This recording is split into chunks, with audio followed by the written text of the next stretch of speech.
Hello guys, ಹಾರಿಡ್ entry ಕಾರ್ಟೂನನ್ನು ಎಲ್ಲರೂ ನೋಡಿರ್ತೀರ. ಇದು ಬೆಸ್ಟ್ ಕಾರ್ಟೂನ್. ಆ್ಯಂಡ್ ಈ ಕಾರ್ಟೂನಲ್ಲಿ ನಾನಿವತ್ತು ಹೇಳಕ್ಕಿದ್ದೀನಿ 5 ಹೇಟೆಡ್ ಕ್ಯಾರೆಕ್ಟರ್ಸನ್ನು. ಇದು ನನ್ನ ಒಪಿನಿಯನ್, ನೀವು ತಗೊಳ್ಳಬಹುದು ಅಥವಾ ಬಿಡಲೂಬಹುದು.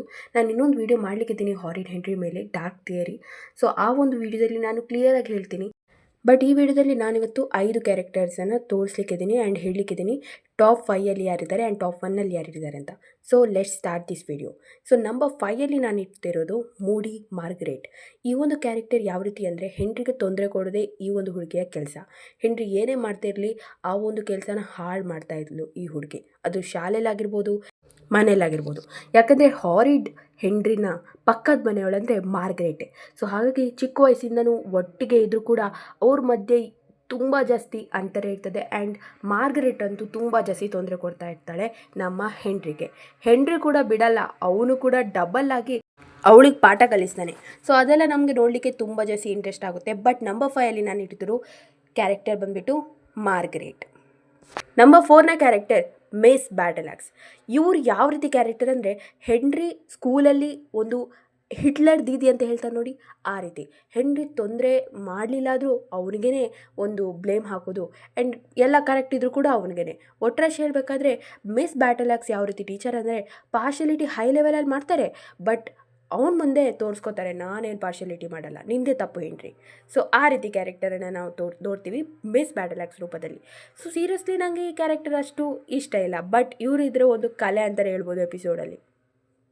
ನಂಬರ್ 3ಯ ಕ್ಯಾರೆಕ್ಟರ್ಸ್ ಬಂದುಬಿಟ್ಟು ಹೆನ್ರಿಯ ಪೇರೆಂಟ್ಸ್. ಇವ್ರು ಯಾವ ರೀತಿ ಅಂದರೆ, ಹೆನ್ರಿಗೊಂದು ರೀತಿ ಮತ್ತು ಪರ್ಫೆಕ್ಟ್ ಪೀಟರ್ಗೊಂದು ರೀತಿ. ಪೀಟರ್ ಮತ್ತು ಹೆನ್ರಿ ಕ್ಯಾರೆಕ್ಟರ್ ಎರಡೂ ಡಿಫ್ರೆಂಟ್ ಆಗಿರ್ತದೆ. ಆದರೆ ಹೆನ್ರಿಗೆ ಇವ್ರು ಯಾವಾಗಲೂ ಬೈತಾ ಇರ್ತಾರೆ, ಯಾವಾಗಲೂ ಬ್ಲೇಮ್ ಮಾಡ್ತಾ ಇರ್ತಾರೆ. ಬಟ್ ಪೀಟರ್ಗೆ ಒಂದು ಸ್ವಲ್ಪ ಬೈಯೋದು ಬಿಡಿ, ಅವನನ್ನು ರೆಸ್ಪೆಕ್ಟ್ ತುಂಬ ಜಾಸ್ತಿ ಮಾಡ್ತಾ ಇರ್ತಾರೆ. ಆ ಕೆಲಸನ ಹೆನ್ರಿ ಕೂಡ ಮಾಡಿದರೆ ಹೆನ್ರಿ ಇಷ್ಟು ಅಂದರೆ ಹಾಳಾಗ್ತಿರ್ಲಿಲ್ಲ ಅನಿಸುತ್ತೆ. ಆ್ಯಂಡ್ ನಾನು ಡಾರ್ಕ್ ಥಿಯರಿಯಲ್ ಎಪಿಸೋಡಲ್ಲಿ ನಾನು ಕ್ಲಿಯರಾಗಿ ಹೇಳ್ತೇನೆ ಇವ್ರದ್ದು ಯಾವ ರೀತಿ ತಪ್ಪಿದೆ ಈ ಒಂದು ಹೆನ್ರಿ ಆ ಥರ ಆಗಲಿಕ್ಕೆ ಅಂತ. ಸೊ ನೆಕ್ಸ್ಟ್ ಕ್ಯಾರೆಕ್ಟರ್ಗೆ ಹೋಗೋಣ. ನಂಬರ್ 2ಅಲ್ಲಿ ಇರ್ತಿದ್ದೀನಿ ಸ್ಟೀವ್. ಈ ಕ್ಯಾರೆಕ್ಟರ್ ಯಾವ ರೀತಿ ಅಂದರೆ, ಇವನು ತುಂಬ ಜಾಸ್ತಿ ರಿಚ್ ಇರ್ತಾನೆ. ಸೊ ಹಾಗಾಗಿ ಹೆನ್ರಿ ಮುಂದೆ ನಾನು ತುಂಬ ರಿಚ್, ನೀನು ಪುವರ್, ಆ ರೀತಿ ಅವನು ಶೋ ಮಾಡ್ತಾ ಇರ್ತಾನೆ. ಆ್ಯಂಡ್ ದಿಮಾಕ್ಗಳ ಮಾತಾಡ್ತಿರ್ತಾನೆ. ಸೊ ಅವನ ತಾಯಿ ಕೂಡ ಆ ರೀತಿಯ ಶೋ ಮಾಡೋರೇ ಆಗಿರ್ತಾರೆ. ಬಟ್ ಇಲ್ಲಿ ಏನು ಟ್ವಿಸ್ಟ್ ಬರೋದಂದರೆ, ಹೆನ್ರಿಗೆ ಮಾತ್ರ ಅದು ಅರ್ಥ ಆಗ್ತಿರ್ತದೆ ಇವರು ನಮ್ಮನ್ನು ಯಾವ ರೀತಿ ಲೆವೆಲಲ್ಲಿ ನೋಡ್ತಾ ಇರ್ತಾರೆ ಅಂತ. ಬಟ್ ಹೆನ್ರಿಯ ತಂದೆ ತಾಯಿ ಅದನ್ನು ಅರ್ಥ ಮಾಡ್ಕೊಳ್ಳೋದೇ ಇಲ್ಲ. ಯಾಕಂದರೆ ಹೆನ್ರಿ ಒಬ್ಬ ಪೊರ್ಕಿ ಆಗಿರ್ತಾನೆ. ಸೊ ಹಾಗಾಗಿ ಅವನು ಸ್ಟೀವ್ಗೆ ಬೈಯದೇ ಎಲ್ಲ ಸ್ಟೀವ್ ಮಾಡಿದ ಕೆಲಸಕ್ಕೆ ಹೆನ್ರಿಗೆ ಬೈತಾ ಇರ್ತಾರೆ. ಸೊ ಹಾಗಾಗಿ ಸ್ಟೀವ್ ಆ ರೀತಿ ಕ್ಯಾರೆಕ್ಟರ್ ಆಗಿರ್ತಾನೆ, ರಿಚ್ ತುಂಬ ಜಾಸ್ತಿಯಾಗಿ ಹೆನ್ರಿಯನ್ನು ತುಂಬಾ ಕೆಳಗೆ ಮಾಡೋದು. ಬಟ್ ಆದರೂ ಕೂಡ ಹೆನ್ರಿ ಸ್ಟೀವನ್ನು ಸುಮ್ಮನೆ ಬಿಡಲೇ ಇಲ್ಲ. ಯಾವುದೇ ಎಪಿಸೋಡಲ್ಲಿ ಸ್ಟೀವ್ ವಿನ್ನೇ ಆಗಲಿಲ್ಲ. ಅದೇ ನನಗೆ ಖುಷಿ ಕೊಡೋದು. ನಂಬರ್ 1 ಕ್ಯಾರೆಕ್ಟರ್ ಬಂದುಬಿಟ್ಟು ಪರ್ಫೆಕ್ಟ್ ಪೀಟರ್.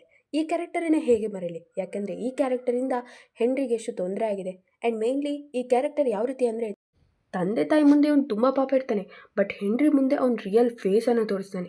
ಸೊ ಅದು ನಮಗೆ ತುಂಬ ಜಾಸ್ತಿ ಇರಿಟೇಟ್ ಆಗುತ್ತೆ. ಯಾಕಂದರೆ ನಾವು ಪರ್ಸನಲಿ ಈ ಕ್ಯಾರೆಕ್ಟರನ್ನು ನೋಡ್ತಿರ್ತೀವಿ, ಬಟ್ ಇವನ ಒಂದು ಸ್ಟೋರಿ, ಇವನ ಯಾವ ರೀತಿ ಕ್ಯಾರೆಕ್ಟರ್ ಅಂತ ತಂದೆ ತಾಯಿ ಗೊತ್ತಿರಲ್ಲ, ಬಟ್ ನಮಗೆ ಗೊತ್ತಿರುತ್ತೆ. ಸೊ ಹಾಗಾಗಿ ನಾವು ಪರ್ಸನಲಿ ಪೀಟರನ್ನು ತುಂಬ ಜಾಸ್ತಿ ಹೇಟ್ ಮಾಡ್ತೀವಿ. ಆ್ಯಂಡ್ ಐ ಥಿಂಕ್ ಇಡೀ ಕಾರ್ಟೂನ್ ಇಂಡಸ್ಟ್ರಿಯಲ್ಲೇ ಈ ಒಂದು ಕ್ಯಾರೆಕ್ಟರನ್ನು ತುಂಬ ಜಾಸ್ತಿ ಹೇಟ್ ಮಾಡ್ತಾರೆ. ಆ್ಯಂಡ್ ಎಷ್ಟು ಹೇಟ್ ಮಾಡ್ತಾರೆ ಅಂದರೆ ಎಕ್ಸ್ಪ್ಲೇನೇ ಮಾಡೋಕ್ಕಾಗಲ್ಲ. ಎನಿವೇಸ್ ಗೈಸ್, ಐ ಹೋಪ್ ನಿಮಗೆ ಈ ವಿಡಿಯೋ ಇಷ್ಟ ಆಗಿರ್ಬೋದು.